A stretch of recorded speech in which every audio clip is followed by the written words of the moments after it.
మాతృదేవో భవ. ఇప్పుడు మనము కుంభరాశి వారి యొక్క వార ఫలితాలు ఏ విధంగా ఉంటాయనేది చర్చించే ప్రయత్నం చేద్దాం.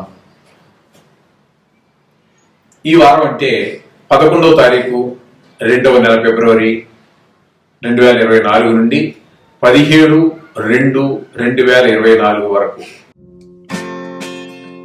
Hi, my name is Gautam and I actually stay in Malkajgiri itself. I had this back pain. It's been 1.5 years. I have tried many treatments like chiropathy, oil massage, physiotherapy especially, but it didn't work out as much like what I expected. I strongly suggest homeopathy. You people can carry on with the homeopathy. Area Malkajgiri and doctor name is Nagesha Rao and the clinic name is Neocare Homeopathy. ఈ వారం రోజులు గ్రహచారం ఎలా ఉన్నది అనేటువంటి తెలుసుకునే ప్రయత్నం చేద్దాం. వాటి వల్ల వచ్చే ఫలితాలు చేత ఈ రాశి వారికి మనము ఖచ్చితంగా చెప్పుకోవాల్సి వస్తే వీరి పరిస్థితి కూడా మకర రాశి వారికి ఉన్న విధంగానే వీరికి కూడా చాలా పరిస్థితి అనుకూలంగా లేదు. లగ్నంలోనే అంటే రాశిలోనే శని స్వక్షేత్రం కాబట్టి కొంతవరకు మనకి సుఫలితాలు ఇస్తారు. ఇక ద్వితీయంలో రాహు ఉపయోగకరమైనటువంటి పరిస్థితి లేదు. తృతీయంలో గురువు, అష్టమంలో కేతువు, ఏకాదశిలో శుక్రుడు ఒక్కరోజు ఉంటారండి. మిగతా 12వ తారీఖున ఆయన కూడా వ్యయస్థానమైనటువంటి మకరంలో ప్రవేశిస్తున్నారు. మకరంలో ముందుగానే రవి, బుధ, కుజులు 3 గ్రహాలు అక్కడే కూర్చుని ఉన్నారు. ఇందులో 14వ తారీఖున రవి ఈ వ్యయస్థానం వదిలి రాశిలో ప్రవేశిస్తారు, కుంభంలో ప్రవేశిస్తారు. కుంభంలో ప్రవేశించినా కూడా ఆయన కూడా అక్కడ జన్మంలో గోచార రీత్యా జన్మంలో రవి కూడా సుఫలితాలు ఇవ్వజాలరు. అయితే ఈ కుంభరాశి వారికి శుభప్రదమైనటువంటి గ్రహం అంటూ కొంచెం కష్టంగానే చెప్పాలంటే కొంచెం ఇబ్బందికరమైనటువంటి పరిస్థితి. కాబట్టి వీరు కూడా శుభ్రంగా రోజు నవగ్రహ స్తోత్ర పారాయణ చేయండి. ఎందుకంటే దీనివల్ల శ్రమ ఎక్కువ అవుతూ ఉంటుంది. శ్రమ తగ్గ ఫలితం రాదు. వ్యాపారంలో కావచ్చు, ఉద్యోగంలో కావచ్చు, చదువులో కావచ్చు, సుఖ సంతోషాల్లో కావచ్చు, లేకపోతే డబ్బుల విషయంలో, ధనం ఆర్థిక విషయంలో కావచ్చు, వ్యాపారంలో కావచ్చు, ఎక్కడా కూడా మీకు శ్రమ ఎక్కువైపోతూ ఉంటుంది, ఆదాయం తక్కువైపోతూ ఉంటుంది. ఏ విషయంలోనూ ఒక్క అడుగు ముందుకేస్తే 10 అడుగులు వెనక్కి పడేటువంటి పరిస్థితి ఉంటుంది. వారం రోజుల్లో ఏమి కంగారు పడక్కర్లేదు. వారం రోజులు కడుపు పూస్తే లోపల వచ్చేస్తాయి. ఈ వారం రోజులు చక్కగా మీరు ఈ నవగ్రహాలకి నవధాన్యాలు తీసుకోండి, గుడికి వెళ్ళండి, వీరుంటే ఒకరోజైనా వెళ్ళండి.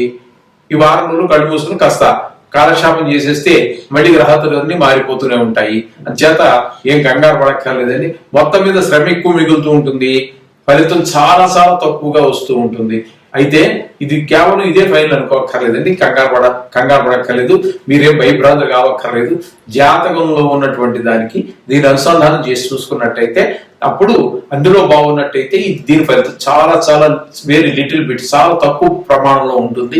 దీని గురించి ఏం కంగారు పడక్కర్లేదండి. ఇది కేవలం జ్యోతిష్యంలో ఒక భాగం మాత్రమే గోచారము అనేటటువంటిది. పూర్తి ఫలితాలు మనకు కావాలంటే జాతకంలోకి వెళ్ళవలసిందే. ఈ విధమైన నేను చెప్పినటువంటి రెమెడీస్ అన్ని మీరు చక్కగా చేసుకున్నట్టయితే మీకు విష్ణు సహస్రనామం కూడా చదువుకోండి. అందులో కూడా విష్ణు సహస్రనామం కూడా 108 శ్లోకాలు ఉంటాయి. ఇలాగే ఇందులో 108 పాదాలు ఉంటాయి. అంటే 27 నక్షత్రాలు ఇంటూ 4 వీటి మనం ఒక నక్షత్రానికి 4 పాదాలు ఉంటాయి. కాబట్టి ఆ విధంగా చూసుకున్నప్పటికీ మీకు 108 వస్తాయి.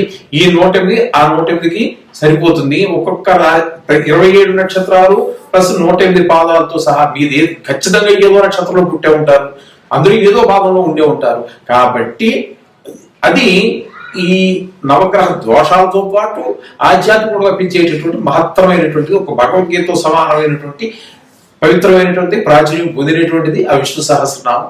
దాన్ని చక్కగా పారాయణ చేయడం నేర్చుకోండి. ఇవేళగా ఎప్పుడైనా సరే అది కూడా నవగ్రహాలకి సంబంధించింది అని చెప్పి చెప్తారు పెద్దలు.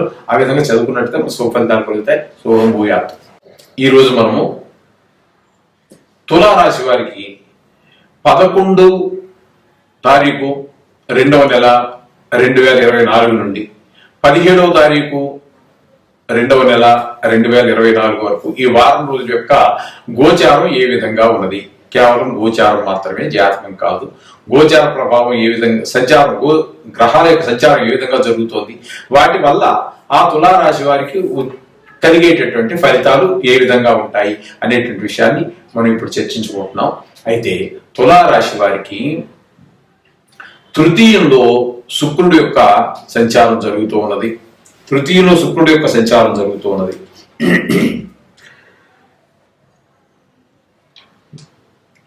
ఇంకా రవి ప్రధానంగా ఈ నెలలో రవి శుక్రులు ఇద్దరు కూడా వారి వారి స్థానాల నుండి ఒక రాశి ముందుకు ప్రవేశిస్తూ ఉన్నారు.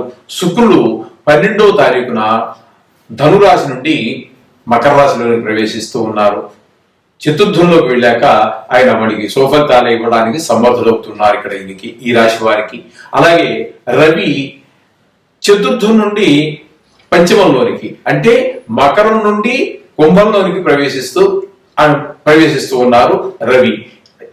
నిజానికి 4వ స్థానంలో ఇప్పుడు చతుర్థ స్థానంలో రవి బుధ కుజుల యొక్క సంచారం నడుస్తూ ఉన్నది. ఈ చతుర్థ స్థానంలో రవి కుజునికి నీచ స్థానం అవుతోంది. అందుచేత కొంచెము ఇబ్బందికరమైనటువంటి పరిస్థితులు ఉంటాయి. కొంచెం మాటల్లో తీవ్రత పెరుగుతుంది, ఆప్యాయత తగ్గుతుంది, కఠినత్వం పెరుగుతూ ఉంటుంది. ఈ విధంగా నీచ స్థానం కాబట్టి కొంచెం మాటని అదుపులో పెట్టుకోండి. అలాగే చతుర్థ స్థానంలో ఉన్నటువంటి మనకి ఆ పిల్లల చదువు విషయంలో కానివ్వండి, అలాగే ఇంటి వ్యవహారాల్లో కానివ్వండి కొంచెం జాగ్రత్తగా ఉండటం మంచిది. ఎందుకంటే నీచ స్థానం కాబట్టి కొంచెం ఇబ్బంది కలిగించేటువంటి పరిస్థితులు ఉంటాయి. మన సౌకర్యాలు కూడా అనుకున్న సౌకర్యాలు రావు. అలాగే బుధుని యొక్క స్థితి కూడా మనకి అనుకూలమైనటువంటి పరిస్థితి లేదు. బుధుడు కూడా చతుర్థంలో బుధుడు యోగిస్తాడండి, మరే పర్వాలేదు. అయితే బుధుడి వల్ల మనకు కలిగేటువంటి వ్యాపార విషయంలో కానీ ఈ మన ఆలోచన ధోరణిలో కానీ చక్కటి ఆలోచన విధానం అన్ని ఉంటూ ఉంటాయి. ఆ విధంగా వృత్తి ఉద్యోగమే కాదు, వ్యాపారమే కాదు, ఏదైనా వృత్తే కాబట్టి ఆ విషయాల్లో బుధుడు మనకు చాలా సహకరిస్తూ ఉంటాడు. ఇక పంచమంలో శని స్వక్షేత్రం కాబట్టి కొంతవరకు అనుకూలమైనటువంటి ఫలితాలు ఇస్తూ ఉంటాడు. ఇక తులారాశి వారికి షష్టమంలో రాహు సంచారం జరుగుతోందండి. షష్టమంలో రాహు కూడా చాలా చక్కటి సుఫలితాలు ఇస్తూ ఉంటారు ఆయన. అలాగే సప్తమంలో గురుని యొక్క సంచారం జరుగుతోంది. ఈ విధంగా జరగడం ఆయన కూడా మనకు చాలా శుభప్రదమైనటువంటి ఫలితాలు ఇస్తుంటారు.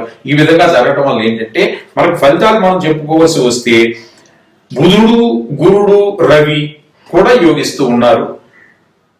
అలాగే రాహు, శని, గురులు కూడా దీర్ఘకాలం సంచరించేటటువంటి గ్రహాలు కూడా యోగిస్తూ ఉన్నాయి. అలాగే కేతు వ్యయంలో ఉన్న కేతు మనకైతే యోగించజాలడు. అయితే ఈ రాశి వారికి వివాహ ప్రయత్నాలు ఏమైనా చేసినట్టయితే వాళ్ళకి ఆ ప్రయత్నాల్లో కొంచెం అనుకూలమైన ఫలితాలు వచ్చేటువంటి అవకాశం ఉన్నది. ఆర్థిక పరిస్థితిలో మాత్రం కొంచెం జాగ్రత్తగా ఉండాలి. కుజుని స్థితి మాత్రం మనం కొంచెం చూసుకోవాలి. మాట కొంచెం పొదుపుగా వాడుకున్నట్టయితే అవి కూడా సరిపోతాయి. మొత్తం మీద చెప్పాలి అంటే తులారాశి వారికి మిగతా రాశులతో పోల్చుకున్నట్టయితే చాలా చక్కటి ఫలితాలు. ఎందుకంటే దీర్ఘకాలం ఉండేటటువంటి గ్రహాల్లో శని, రాహు, గురులు, ఇక ఈ స్వల్పకాలికంగా ఉండేటటువంటి వాటిలో శుక్రుడు, రవి, బుధుడు కూడా యోగించడం అనేటువంటిది ఒక శుభ పరిణామం. మొత్తం మీద తులారాశి వారికి చాలా చక్కగా ఈ వారం అంతా మనం చక్కటి ఫలితాలు ఉంటాయని చెప్పుకోవడంలో ఎట్టి సంశయం లేదు. మీరు ఏ ప్రయత్నం మొదలు పెట్టండి, సాధ్యమైనంత వరకు అది పూర్తవుతుందనే ఆశిద్దాం. ఓకే, సోహం భూయాత్.